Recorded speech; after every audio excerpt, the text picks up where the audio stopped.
Depois de mais de 2000 anos de cristianismo, era para essa advertência de Jesus não existir no nosso meio.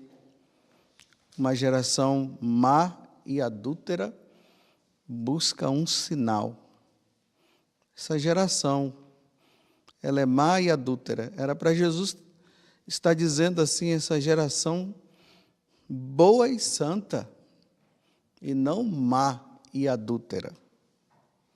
E ainda ficam procurando sinal, exigindo sinais, para que Deus possa provar a sua existência ou o seu poder, para ver se convertem. Porque, na verdade, os fariseus e os doutores da lei, eles já tinham visto os sinais que Jesus já havia feito. Eles viram os milagres. Mas como eles estavam com a intenção de testar Jesus, e também eles estavam com o coração fechado e não queriam abrir esse coração para Jesus, então, faz mais um sinal aí para ver. Talvez nós vamos acreditar em alguma coisa. E Jesus disse, não tem sinal mais, não, acabou. Interessante que hoje as pessoas ainda ficam buscando sinais, né? Me dá um sinal, me dá um sinal, me dá um sinal. Olha, é só olhar a Sagrada Escritura que você vai ver o sinal. Você quer ver um sinal maior do que o perdão dos pecados que Jesus nos deu na cruz? A sua ressurreição? Que mais sinais as pessoas estão querendo ainda para que Jesus venha provar? E aí Jesus chama a geração adúltera. Então, nós estamos acostumados a, quando ouve a palavra adultério, sempre relacionar o adultério entre um homem e uma mulher casado. Então, a esposa foi infiel, prometeu lá no dia do matrimônio a fidelidade e depois acabou traindo o esposo ou vice-versa. Mas esse adultério que Jesus está falando aqui é um adultério da humanidade para com Ele, um adultério da igreja para com Ele. Essa igreja que recebeu o batismo, que foi batizado, por isso se tornaram cristãos, se tornaram católicos, prometeram ser fiéis, prometeram cumprir os mandamentos, e na medida que o tempo vai passando, a infidelidade vai aumentando, por parte até daquelas pessoas que se dizem ser católicas, que se dizem ser cristãs. E aí, no meio dos cristãos, nós vemos um paganismo muito maior do que os próprios pagãos. A infidelidade dos pagãos já é a infidelidade dos pagãos. Agora, a infidelidade de nós católicos não deveria ser assim, era para nós estarmos num grau de santidade. Repito o que eu disse no início. Depois de 2000 anos de cristianismo, era para que os cristãos estivessem num grau de santidade muito grande. Mas, na medida que o tempo vai passando, pior vai ficando. Como eu já falei aqui, nós somos católicos, nós somos cristãos, com ideias pagãs, e não somente com ideias pagãs, mas com práticas pagãs. Os cristãos estão se tornando cada vez mais pagãos. Era para ser o contrário. Era para que os pagãos estivessem se tornando cada vez mais cristãos, cada vez mais católicos. Mas não é isso que está acontecendo o inverso. São os católicos que estão se tornando cada vez mais pagãos. E os católicos que deveriam estar se tornando cada vez mais cristãos e mais santos, estão condenando os que querem viver como santos. E aí é o problema. O erro se tornou tão normal que o que seria normal para nós se tornou extraordinário. Então, quando você encontra uma pessoa que está querendo ser santa, que não quer ser adúltera, que está querendo cumprir os mandamentos de Deus, que está querendo ser fiel, que busca os sacramentos, aí são tidas como radicais. Você não está nesse mundo, não é assim que você tem que ser. E aí começa aquela perseguição em cima daqueles que estão querendo viver a santidade. Porque vai se tornando insuportável, né? A santidade vai se tornando insuportável.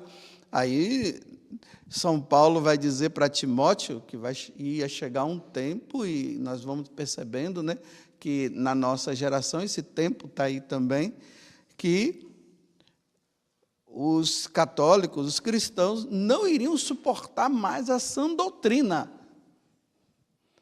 Então, caminhar na sã doutrina significa erro. Você está errado, não é bem assim.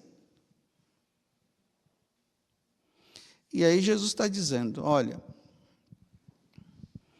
Jonas, quando ele foi para Nínive, Nínive estava numa situação dramática. O paganismo já tinha tomado conta de Nínive. Desde o rei até os súditos, tudo de uma vida muito errada, muito errada. Então, Jesus disse, Deus falou, né? Vai lá, Jonas, e proclama, né, que eles precisam mudar, se convertam, mude de vida. Jonas ficou ali com medo, tem toda aquela situação. Aí Jonas foi lá, proclamou, anunciou, e o povo se converteu. Mudaram de vida, se penitenciaram, reconheceram que estavam errados. Depois ele conta a outra história aqui, a rainha de Sabá, né, que é a rainha do sul, a rainha de Sabá, que era uma pagã, e também diante da situação de Salomão, que era um judeu muito sábio. Então, a fama de Salomão estava percorrendo por todas as nações. Ela foi comprovar com os próprios olhos, ela disse, vamos ver se esse cara é isso mesmo que estão falando. E quando chegou lá, essa mulher, ela averigou, ela viu, ela ficou tão entusiasmada que ela louvou e agradeceu o Deus de Salomão e se converteu. Aí agora Jesus faz essa comparação, né? Que tanto os ninivitas como a rainha de Sabá, ou a rainha do sul, como está dizendo aqui no evangelho de hoje, eles irão nos julgar.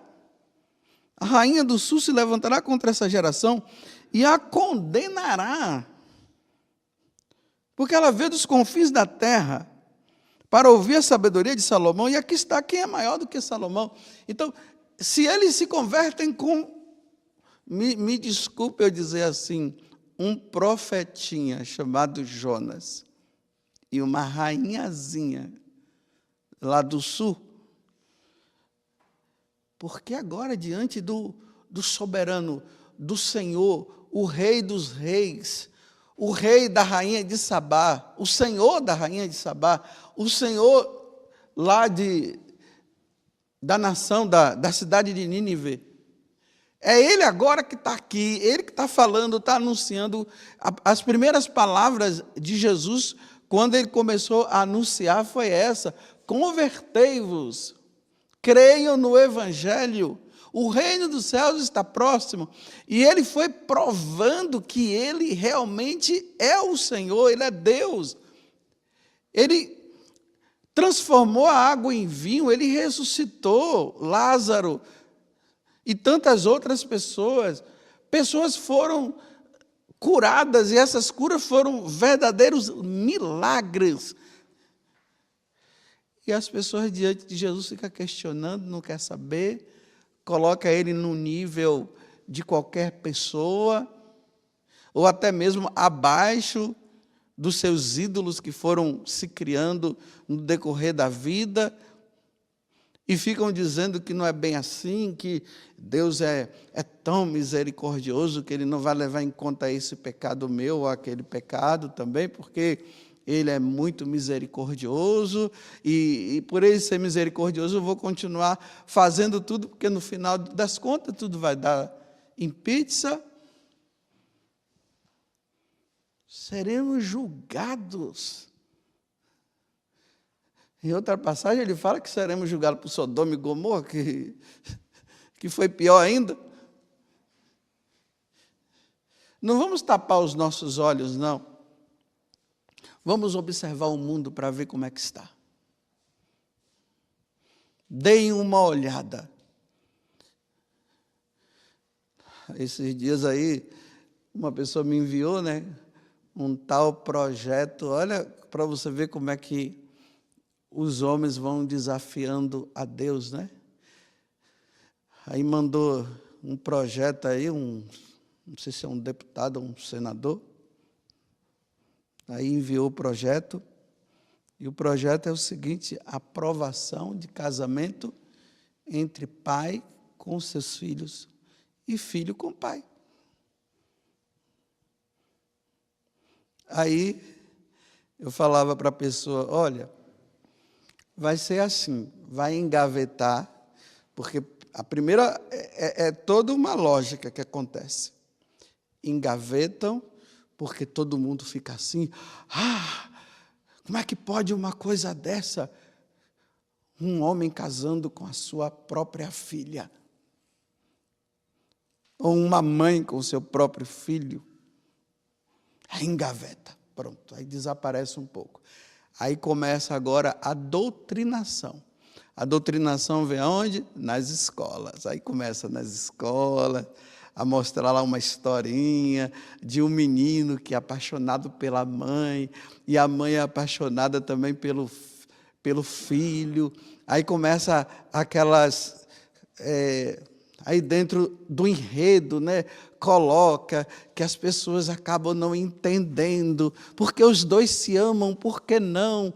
Aí começa aquele preconceito das pessoas, fica todo mundo com preconceito, aí as pessoas vão ficando tudo assim, com pena do menino lá e a mãe, ou vice-versa. Aí começa, aí depois vem um filme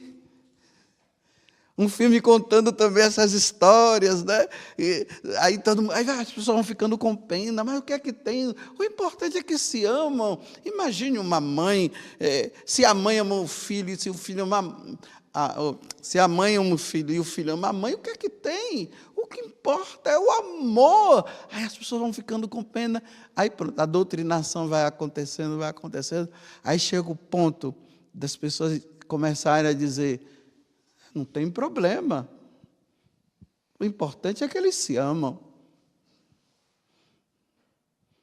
Aí volta de novo o projeto lá.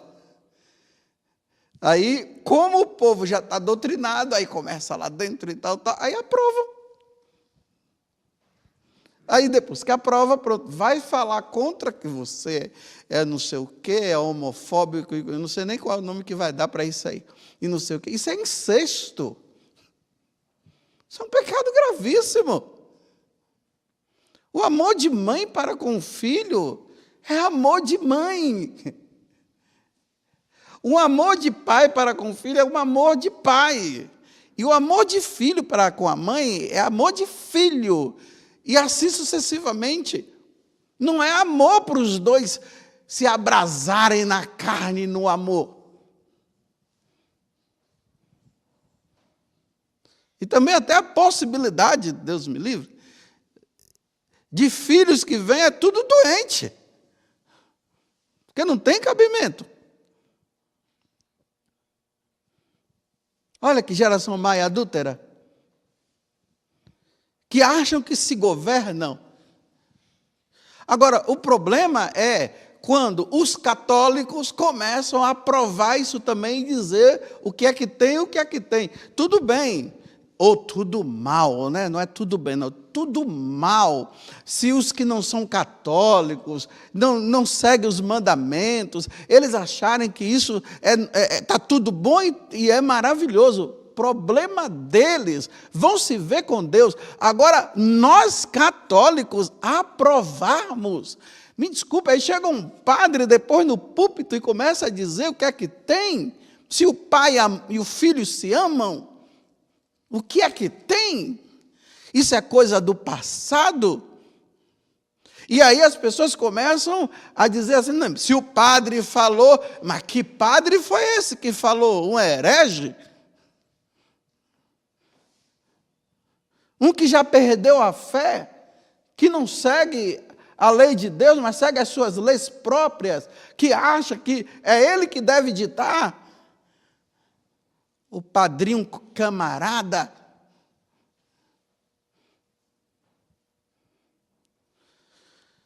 Então está certo. Meus irmãos, que Deus nos conceda a graça de pelo menos ter um grupinho, porque é um grupinho mesmo, não vai ser um grupo grande, que seja fiel. Espero que você esteja e eu também esteja no meio dele. Porque pode ser que depois eu entre, né, dê uns 5 minutos, que vai se tornar, sabe lá em quantos anos, não em minutos, e entrar nessa onda e achar que está tudo bem. Aí, por causa de perseguição, por causa disso, por causa daquilo, para salvaguardar o meu nome, então eu sou bonitinho. Imagina eu fazendo um casamento de um pai com uma filha.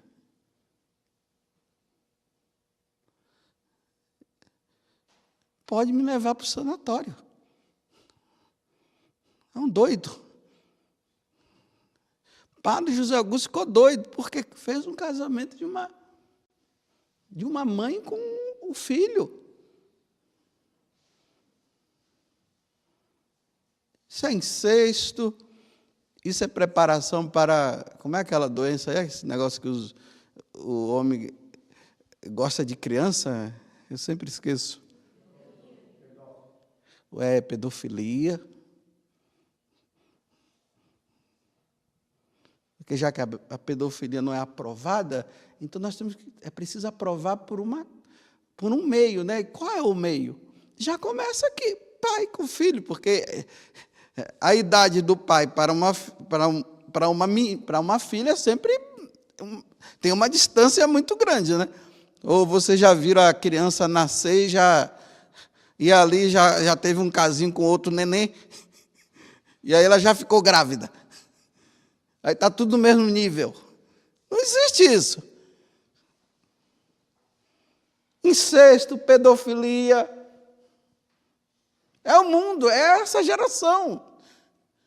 Então que nós peçamos a Deus a graça, que nós não nos deixemos influenciar, porque, olha, aqueles católicos que não aprovavam o casamento de homem com homem, já estão começando a achar que está certo. Não estou dizendo que são todos, né? Graças a Deus. Já estão achando.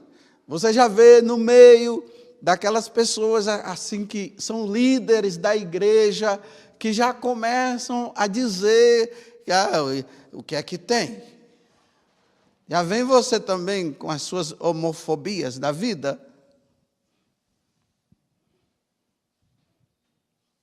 Porque a lavagem cerebral foi feita. Aquele filme que você disse assim, nossa, mas foi tão bom aquele filme, foi bom aquele filme, mas você não percebeu que de forma indireta e depois direta já estavam ali a questão da ideologia de gênero, você não percebeu isso? As pessoas hoje ficam assistindo filmes, mas a coisa já está tão assim que não consegue perceber, não. Ou percebe e não quer vê e não quer acreditar e fica assim no geral, né? Nossa, mas foi tão bonito o filme, foi. Mas você não viu lá que tinha 2 meninas ou 2 mulheres lá morando juntas? Você não viu aquele beijinho que ela deu, não? Escapou, foi justamente na hora que deu o beijinho, os seus olhos fecharam. Aí, na hora que você abriu, já tinha passado a cena.